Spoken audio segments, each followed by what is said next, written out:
Assalamualaikum warahmatullahi wabarakatuh. Selamat datang kawan-kawan semua di channel Riam Biru. Terima kasih banyak untuk kawan-kawan yang sudah berkenan hadir di channel ini. Dan pada kesempatan kali ini ada satu cerita datang dari Mas Hadi di Jawa Tengah. Mas Hadi menceritakan tentang satu pengalaman horor dan kejadiannya itu udah lama, di pertengahan tahun 80-an. Nah, Mas Hadi itu punya seorang adik yang bernama Mbak Lisa, tapi ini sebenarnya bukan adiknya Mas Hadi langsung, melainkan Mbak Lisa itu punya kakak sebenarnya gitu ya. Dan kakaknya tersebut itu udah meninggal saat masih bayi, saat masih kecil lah. Nah, ini ada sesuatu atau momen yang menarik saat kelahiran Mbak Lisa tersebut di malam itu di pertengahan tahun 80-an. Mas Hadi sendiri itu lahir tahun 70-an akhir ya. Jadi ini kejadian udah lama banget, dulu banget. Jadi pada saat itu ibu lagi hamil. Berarti hamil sebenarnya anak ketiga gitu ya. Tapi waktu itu kan yang hidup, yang sehat gitu ya, itu cuman Mas Hadi doang. Nah, ini ibunya lagi hamil tersebut, ya biasalah tidur di rumah sendiri gitu ya. Di rumah berarti apa? Di rumah bapaknya si Mas Hadi gitu. Kalau bagi ibu itu kan berarti di rumah mertua. Memang tinggalnya itu di situ karena kakek neneknya Mas Hadi dari pihak bapak itu juga anaknya sedikit, jadi rumah itu tuh sepi. Bapaknya itu cuma 2 bersaudara, yang satunya itu tinggal di luar kota. Nah, bapaknya Mas Hadi sebagai anak terakhir gitu ya, akhirnya udah nempatilah di rumah tersebut, nemenin kakek neneknya Mas Hadi itu. Ya, alhasil ibunya Mas Hadi pun nurut, ikut-ikut aja. Karena memang ya rumah gede tapi rumah dulu gitu ya, cuman nggak ada penghuninya, sayang juga. Nah, tinggal di situ, ini kehamilan ibunya Mas Hadi udah cukup besar. Ya, udah 9 bulan dan memang sudah waktunya melahirkan. Memang agak sedikit telat waktu itu katanya, tapi telatnya itu ya nggak jauh-jauh banget lah, cuman kayak hitungan hari begitu doang. Ya mungkin zaman dulu juga ngitung-ngitung HPL ya, atau apa istilahnya itu kan nggak terlalu ini banget, nggak terlalu tajam banget gitu ya. Ya meleset-meleset sedikit seperti itu.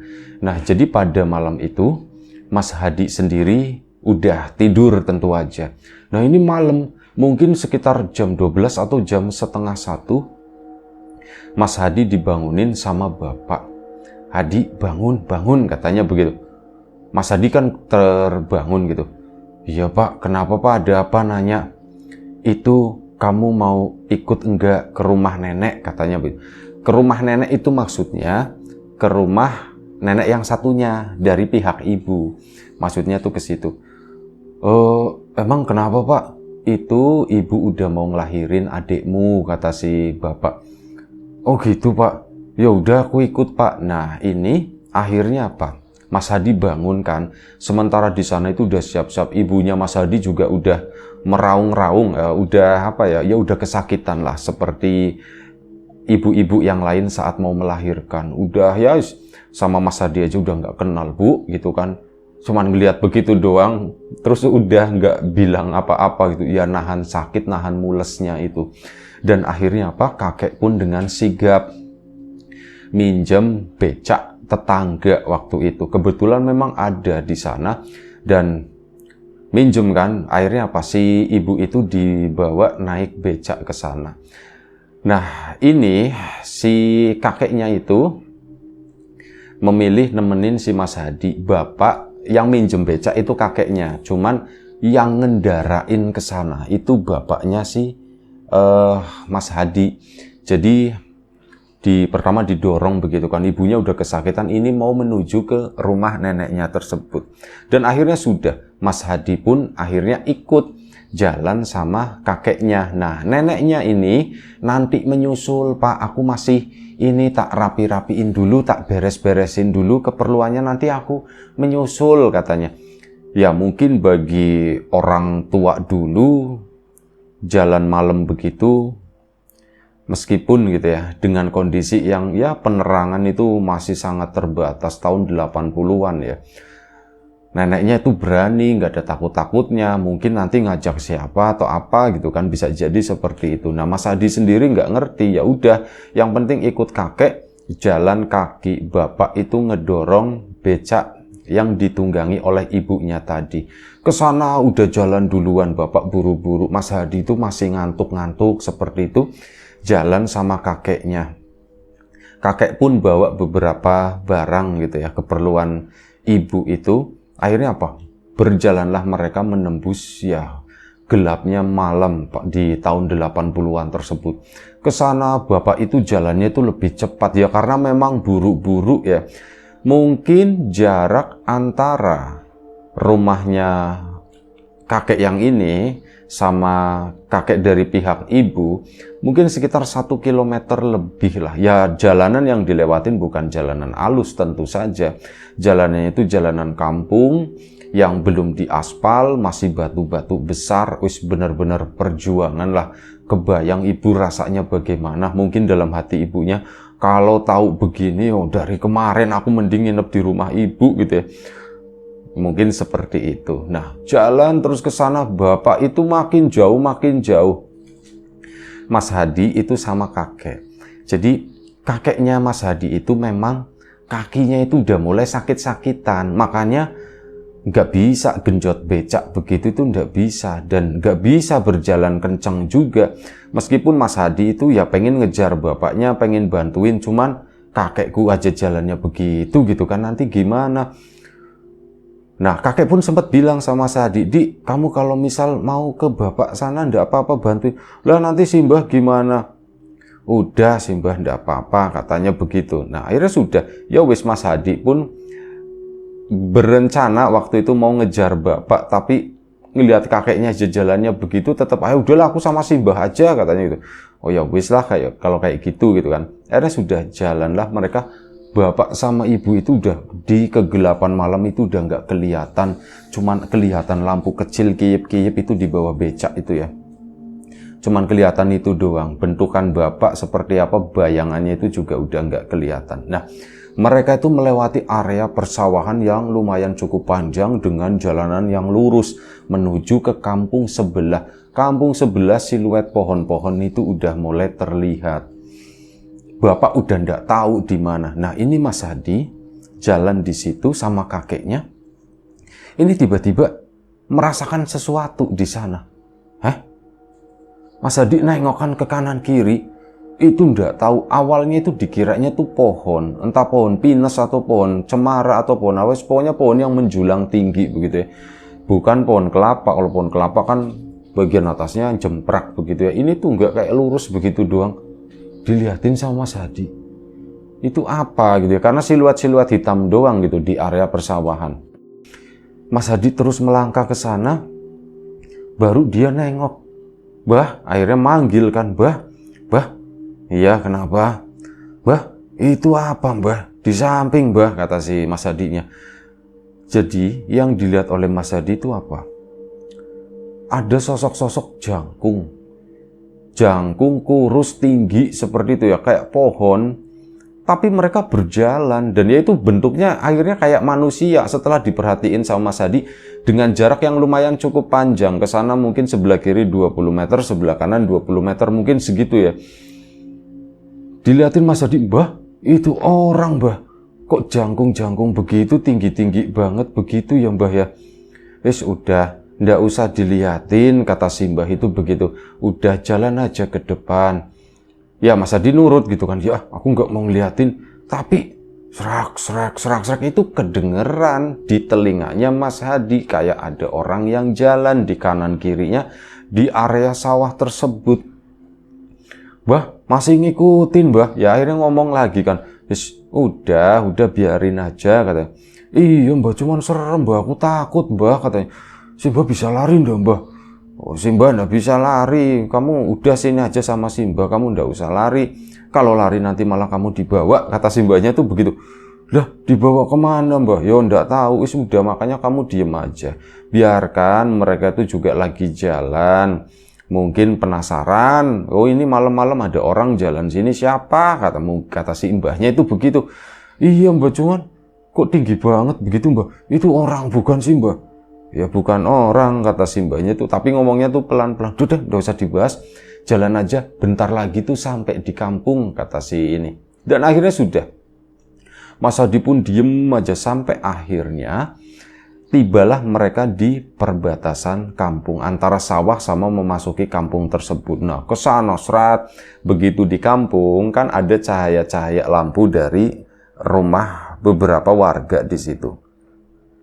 Di situ mulai kelihatan lagi posisi bapak itu di mana. Oh, bapak itu udah di situ. Ternyata ya nggak terlalu jauh-jauh banget. Dan akhirnya singkat cerita sampailah bapak di rumah neneknya Mas Hadi yang satunya. Mas Hadi sama kakek itu baru tiba di perbatasan. Namanya anak kecil ya, penasaran tentu. Nengoklah ke belakang. Begitu nengok, sosok-sosok itu yang mungkin jumlahnya itu sekitar 6 atau 7. Jadi kanan kiri itu ada semua. Mereka itu pada berdiri, cuman diem aja. Warnanya tuh hitam ngebentuk ya, ada kakinya 2, badannya panjang, tangannya panjang. Kepalanya ndak tahu lah, kepala botak atau ada rambutnya. Karena itu bentuknya cuman bayangan hitam kayak semacam siluet begitu doang. Udah akhirnya Mas Hadi menuju ke rumah neneknya. Nah sudah kan proses yang dukun bayi dan sebagainya itu udah disiapkan di sana. Udah nyuruh orang ternyata sebelumnya suruh manggil ini dukun bayi atau apa gitu ya. Kita langsung bawa ke sana soalnya ibu maunya ngelahirinnya di rumahnya sendiri, ndak mau di rumah bapaknya Mas Hadi. Intinya seperti itu dari awal juga begitu. Dan akhirnya udah disiapkan segala macam. Mas Hadi kan sama kakek di sana. Kakeknya udah nggak ngurusin Mas Hadi.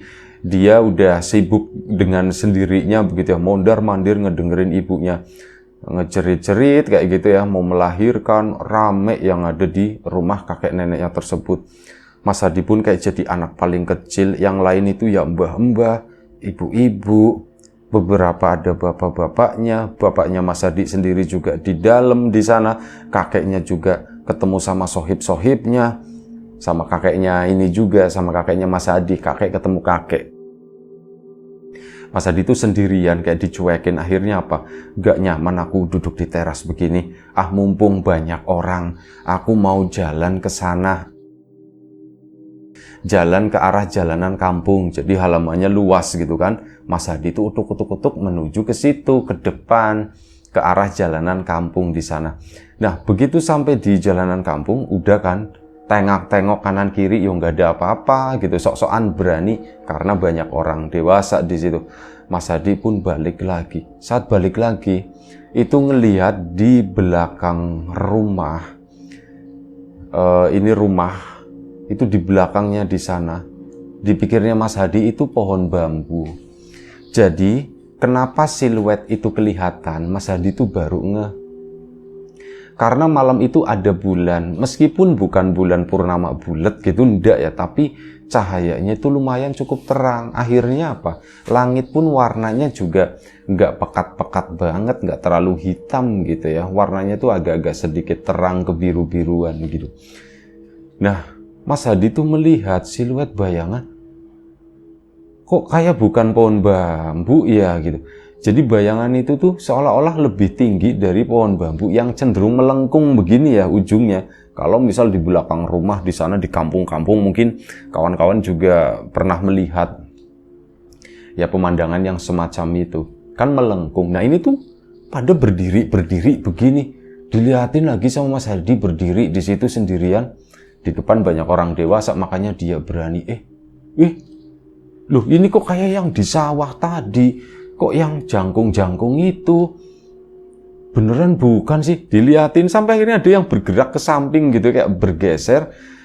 Dan ya mereka tuh nggak ada matanya tuh nggak kelihatan atau cuman hitam begitu doang, kata Mas Hadi. Si satu sosok bergeser. Nah disitulah Mas Hadi baru nyadar, akhirnya lari ke sono. Ngomong sama kakeknya, Mbah. Iya kenapa? Mbah, ada lagi Mbah, yang jangkung itu Mbah. Di mana? Kata si Mbah. Di belakang rumah, kata si Mas Hadinya. Kakek pun ke sana, di mana gitu ya. Kakek pun ngecek begini kan, balik lagi dengan tenangnya ngomong sama kakeknya Mas Hadi yang lain. Ada katanya begitu kan, intinya begitu. Ada yang ini, ada yang nemenin. Ya udah enggak apa-apa, katanya begitu kata si kakek yang satunya. Jadi mereka itu seolah-olah nggak bermasalah sama sekali dengan hal tersebut gitu ya. Mas Hadi pun nggak apa-apa gimana, bah itu kan setan bah gitu kan, itu kan setan kan, katanya kalau orang mau melahirkan yang datang kuntilanak bah, kok ini yang datang begitu bah. Udah nggak usah dibahas, ini dari tadi ngomong-ngomong terus sih di sawah itu, makanya ikut ke sini, ditakut-takutin begitu sama kakeknya. Ya Mas Hadinya ketakutan bah. Terus gimana mbah nanti mbah? Ya udah nggak apa-apa, orang ramai banyak orang, udah nggak apa-apa kata si. Udah kamu tenang aja. Iya mbah, iya mbah. Nah akhirnya kan duduknya deket-deket sama si kakeknya, ngedengerin mereka tuh ngobrolin masalah itu. Ada ngobrolin masalah si jangkung-jangkung itu, cuman dengan istilah-istilah yang Mas Hadi itu nggak ngerti. Ini ngomongin apa sih? Tapi aku tahu intinya tuh lagi ngomongin si itu. Cuman kok aku nggak ngerti ya gitu ya, pikirannya sambil melamun kemana-mana juga si Mas Hadi. Sampai akhirnya Mas Hadi itu nengok serpet ke samping rumah, si sosok itu lagi jalan, kelihatan kakinya seralap gitu. Diem aja Mas Hadi di situ, mepet-mepet nyender sama kaki kakeknya gitu, cuma duduk begini. Dia pun takut gemeteran. Nah simbahnya nanya, kamu kenapa, kamu kedinginan Di? Enggak mbah, aku nggak kedinginan mbah kata situ. Lihat terus kamu kenapa? Aku gemeteran. Sini. Ini sarungnya pakai. Dikasih sarungnya kakek. Kenapa? Mbah, itu tadi di situ di samping mbah. Nah kata kakeknya, udah ndak apa-apa biarin. Dia nggak jahat kok katanya begitu kan. Nah kakeknya Mas Hadi dari pihak ibu, berarti bapaknya ibu ya. Itu ngomong, ini kali Mas, ya mungkin ini nanti yang lahir bakalan tinggi kayaknya begitu. Anaknya tuh bakalan tinggi. Tinggi itu maksudnya jangkung gitu ya, ukuran badannya. Ya si kakek yang satunya ya cuman ketawa doang gitu ya. Mas Hadi juga nggak ngerti ini maksudnya apaan begitu ya. Akhirnya sudah bangun lahirlah si adiknya Mas Hadi, si Mbak Lisa tersebut malam itu. Mas Hadi pun nengok gitu kan, aku punya adik ya gitu. Wah aku punya adik, perasaan yang gimana ya, bingung iya, nggak bisa membayangkan nanti adiknya seperti apa, kalau tidur nanti nangis, berisik atau apa, ya pokoknya kebayang semuanya. Dan akhirnya singkat cerita, malam itu Mas Hadi pun disuruh tidur. Udah kamu udah tidur sana tidur. Orang-orang juga beberapa itu udah mulai pada pulang. Mungkin sekitar jam 2:30 pagi ya. Mas Hadi pun akhirnya lanjut tidur. Keesokan paginya bangun siang. Nah di situ udah ada dedek bayinya, udah bersih, udah dimandiin, udah dibedong dan yang lain-lain gitulah. Oh ini adikku gitu. Mbah, adikku namanya siapa mbah katanya. Ya belum dikasih nama katanya begitu kata si nenek. Ya belum ya, memang belum disiapkan juga. Laki-laki perempuan mbah. Ini perempuan, adikmu perempuan. Oh perempuan mbah. Ya udah gitu kan kata si Mas Hadi, cuma nengok begitu doang. Terus udah dengan kesibukannya hari itu dia pun tidak sekolah, main-main di sekitar rumah kakeknya di situ. Dan kakek yang dari pihak bapak itu kan udah nggak di sana. Oh iya, nenek yang tadinya mau menyusul juga datang nggak lama setelah Mas Hadi sama kakeknya tuh sampai. Sama ada tetangganya nenek-nenek juga. Itu ikut ke situ dan cuman kali ini mereka itu udah pada pulang semuanya saat Mas Hadi tidur tentu saja. Mulai hari itu bapak, ibu, adiknya sama Mas Hadi untuk sementara waktu tinggal di rumah kakek nenek dari pihak ibu tersebut. Ya dinikmati sama Mas Hadi sampai akhirnya suatu saat Mas Hadi kan cerita, aku tuh ngeliat begini-begini oh Pak, cerita ke bapaknya. Dan waktu itu si kakek dari pihak bapak pun mengulangi omongannya. Oh itu ndak apa-apa, Dini nanti adikmu bakal jadi anak yang tinggi katanya begitu. Soalnya apa begini, Mas Hadi sendiri itu ukurannya ya ukurannya tuh kecil, dari bapaknya, ibunya begitu ya. Kakek neneknya itu juga kecil-kecil semuanya. Nah ini terus si kakek, oh ini bakalan tinggi nih adik kamu. Loh kenapa mbah? Yo ada yang ngikutin tuh tinggi-tinggi begitu. Oh ini tanda kayaknya si adikmu ini belum ada nama waktu itu ya. Adikmu ini bakalan tinggi, kamu bakalan kalah, kamu bakalan kekejar sama adikmu. Gitu ya mbah ya? Iya, kata si mbahnya itu. Akhirnya sudah, waktu pun berlalu, tinggal di rumah itu kurang lebih beberapa hari begitu ya, sampai hampir 3 minggu lah di tempat tersebut. Dan akhirnya mereka pun memutuskan pulang 3 minggu atau 40 hari gitu ya. Pokoknya lumayan cukup lama. Dan akhirnya adik bayinya Mas Hadi itu dikasih namanya itu Lisa Agustin. Jadi lahirnya waktu itu tuh bulan Agustus lagi ya, bulan-bulan kemarau gitu ya. Dan akhirnya sudah, setelah itu dibawa pulang ke rumah sana. Ya nanya lagi sama si Mbah Uban namanya. Kalau yang dari pihak bapak, yang laki-laki itu nyebutnya tuh Mbah Uban. Memang namanya tuh Uban. Dan akhirnya, Mbah, itu gimana mbah, yang malam itu tuh apa sebenarnya sih mbah? Ditanya lagi karena yang menyaksikan kan kakeknya, dan obrolannya waktu itu belum selesai. Oh itu tuh penghuni sawah katanya begitu. Oh penghuni sawah mbah? Emang ada mbah? Orang kalau siang aku main ke sawah aja nggak ada yang seperti itu mbah. Adanya pohon yang jalan-jalan kayak gitu. Ya itu keluarnya kalau malam, kalau pagi-pagi, kalau siang-siang ya enggak lah, orang namanya juga setan kata. Ya mungkin si mbahnya jawab asal aja sama anak kecil gitu ya. Bah, kata si kakek, nanti itu Lisa bakalan tinggi mbah katanya. Ya doain aja, yang penting sehat adikmu, kata si kakeknya. Akhirnya sudah, duduk di situ, hidup di balik lagi ke tempat kakeknya tadi. Normal, kehidupan normal. Bulan Agustus lagi, persiapan Agustusan kayak gitu kan rame. Akhirnya Mas Hadi main-main itu sampai lumayan cukup malam. Sekitar jam 9 malam, Mas Hadi pun udah dipanggil sama bapak. Dek, pulang gitu kan. Udah malam. Nje pak. Nah udah nje, tapi kan nunggu 5 menit atau berapa menit setelah dipanggil lagi. Nah waktu itu Mas Hadi setelah dipanggil lagi, deh pulang, udah malam gitu. Akhirnya Mas Hadi pun balik badan, udah pulang, bubar semualah. Yang lain juga akhirnya dipanggilin. Mas Hadi balik ke rumah ke situ. Nah begitu balik, lagi-lagi ngelihat ke arah belakang rumah, ada mirip seperti yang di rumah kakeknya. Ada 2 kali ini, itu yang tinggi-tinggi banget jangkung itu. Kenapa ya itu ya? Dipikirin sama Mas Hadi, diliatin lagi. Geser enggak ya? Bergeser ke samping begini. Langsung Mas Hadinya tuh lari. Laporan sama kakek, sama Mbak Uban. Mbak, di belakang ada mbak, di belakang ada. Apa di belakang ada apaan? Itu mbak yang tinggi jangkung itu, mbak yang tinggi jangkung yang kayak pohon itu sih mbak. Ada di belakang mbak. Sudah ditenangin sama kakeknya. Dan ya sudah. Mulai saat itu malam Mas Hadi agak-agak sedikit ketakutan ya, karena bayangan-bayangannya sendiri gitu ya. Ngebayangin hal seperti itu pasti serem banget. Oh ini adikku nggak diapa-apain kan atau apa gitu ya. Pikiran anak kecil ya. Sampai ya waktu pun berlalu, Mbak Lisa tumbuh normal seperti anak-anak yang lain. Mas Hadi juga sama, dan seiring dengan berjalannya waktu, Lisa itu udah mulai bisa berjalan, udah makin gede, beneran. Omongan kakeknya tuh kan kamu disalib sama Lisa katanya begitu. Dan ternyata memang benar. Adiknya adiknya Mas Hadi itu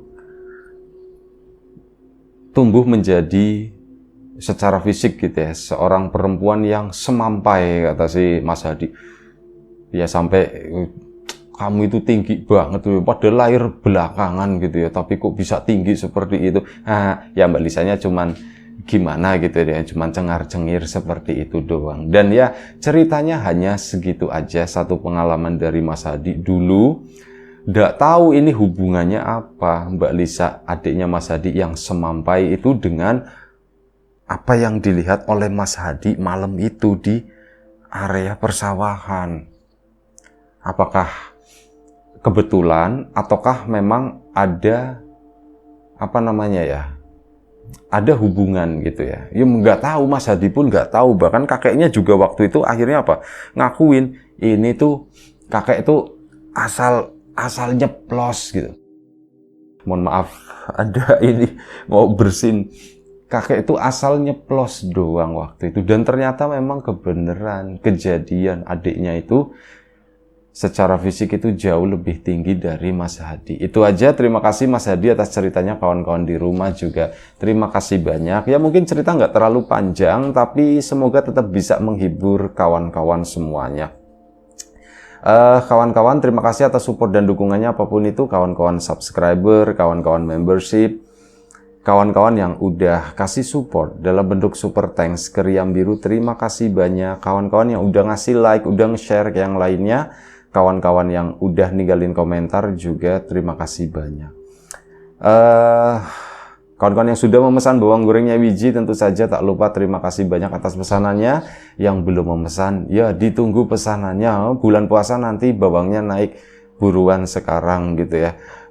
Untuk kawan-kawan yang sudah mampir di channel Lapak Horor juga terima kasih banyak. Dan doa terbaik dari kami untuk kawan-kawan semua, semoga selalu diberi kemudahan dalam hal apapun, termasuk kemudahan dalam hal rizki. Yang sakit segera diberi kesembuhan, yang sehat tetap dijaga kesehatannya. Baik, sampai jumpa di episode selanjutnya. Riam Biru, jaga kesehatan kawan-kawan semua. Assalamualaikum warahmatullahi wabarakatuh.